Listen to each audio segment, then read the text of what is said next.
Quem deve usar hormônios na menopausa?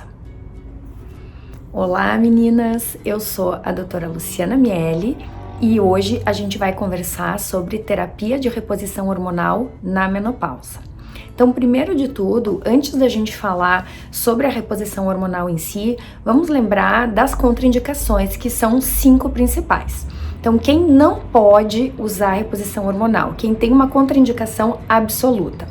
Paciente que tem câncer de mama ativo, né, diagnóstico recente ou passado, paciente que tem ou já teve câncer de endométrio, que é aquela camada interna do útero, pacientes com doenças hepáticas graves ativas, então doenças do fígado graves, pacientes com doenças cardiovasculares também graves descompensadas, então risco de infarto, risco de AVC também, que seria uma doença tromboembólica, e também as pacientes com problemas da coagulação, principalmente as trombofilias, que são aquelas pacientes que têm contraindicação, então, para usar o hormônio. Eu queria lembrar vocês que esses vídeos sobre menopausa, eu fiz uma série de vídeos, então talvez se a gente não tirar todas as dúvidas aqui de vocês nesse vídeo, já tem o vídeo lá sobre sinais e sintomas, sobre como saber quando entra na menopausa, tem também vídeos sobre pele e cabelo depois dos 40 anos e também como manter o peso depois dos 40 anos. E se ficar alguma dúvida, vocês mandem aqui no direct pra mim, que eu vou respondendo, pode deixar os comentários também aqui no YouTube. Ou se não também, pode olhar ali na minha playlist do YouTube que tem todos esses vídeos sobre essas diversas informações sobre a menopausa. Então, acabamos de falar sobre as 5 principais contraindicações para a terapia de reposição hormonal, mas quem deve usar? Então, geralmente a gente indica para as pacientes sintomáticas, aquelas pacientes que têm aqueles variados sintomas do climatério, fogachos, ressecamento vaginal, o sono tá muito ruim de noite, tem dor na relação, tem dor nas juntas. E é importante a gente saber que esses sintomas, eles são assim uma miríade de sintomas. E nem sempre a mesma paciente vai sentir todos os sintomas, nem sempre sente lá no comecinho, às vezes a transição é leve e os sintomas começam a ficar mais fortes depois. E os sintomas podem ir mudando. No começo sentia mais fogachos, mais ondas de calor e depois começou a sentir, por exemplo, um ressecamento vaginal intenso. Então, sempre falando, né, que nós somos únicas, cada organismo reage de um jeito e ele também muda com o passar do tempo e com a redução da produção hormonal. Por isso é sempre importante fazer uma boa avaliação. Na menopausa eu gosto de ver a paciente quando ela está passando pela transição 2 vezes por ano, às vezes até 3 é necessário, porque muda muito de um período para outro, dependendo da produção hormonal. Então, por que tem esse medo de usar hormônio, né? Essa hormoniofobia? Então, isso surgiu há muitos anos atrás, primeiro porque quando se começou a utilizar o estrogênio, não se usou a oposição da progesterona, e isso pôde, em alguns casos, aumentou o risco, então, de câncer de endométrio, que é a camada interna do útero.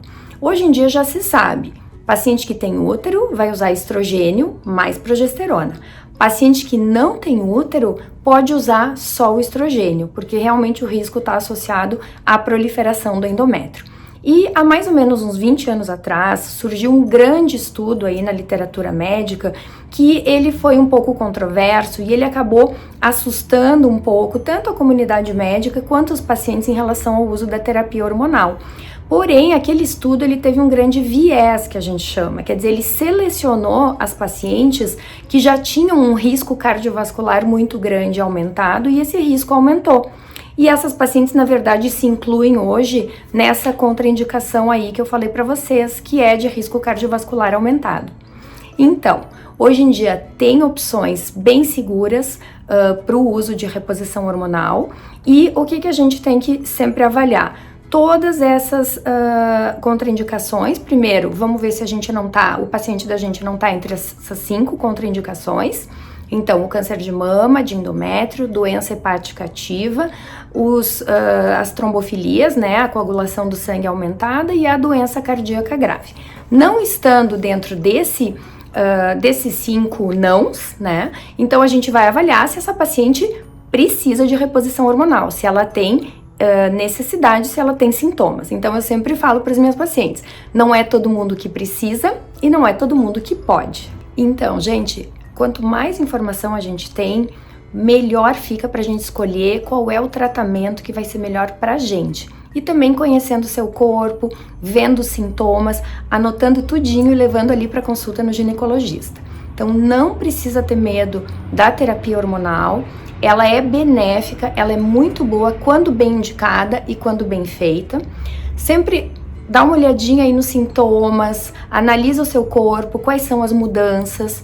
Vamos ver se a gente não tá naqueles 5 nãos, nas 5 contraindicações, e depois é só conversar com o seu médico e com o seu ginecologista. Em relação ao tratamento, não vamos esquecer do que a gente chama de janela de oportunidade.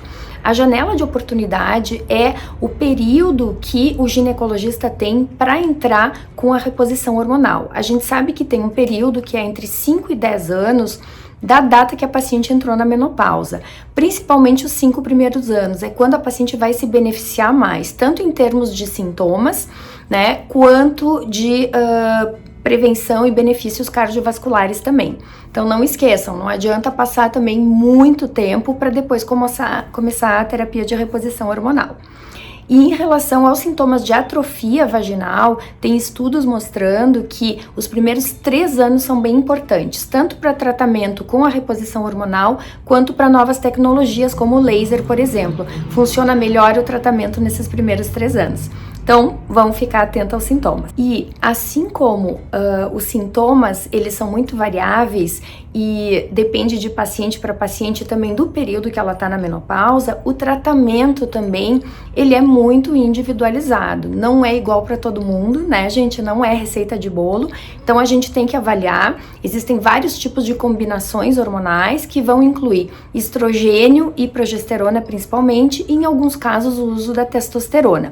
Eles podem ser feitos de várias maneiras, o via oral, o gel e o implante. Eu gosto muito de usar em gel porque evita uma série de sintomas e de efeitos colaterais, mas existem aí uma gama de métodos, né, a serem usados, e isso tem que ser feito individualmente para cada pessoa. Eu quero agradecer então todos os inscritos no canal, obrigada por todo o feedback, os comentários, obrigado por estarem acompanhando, e se tiverem dúvidas, comentários, deixa aqui que eu respondo para vocês. Até o próximo vídeo.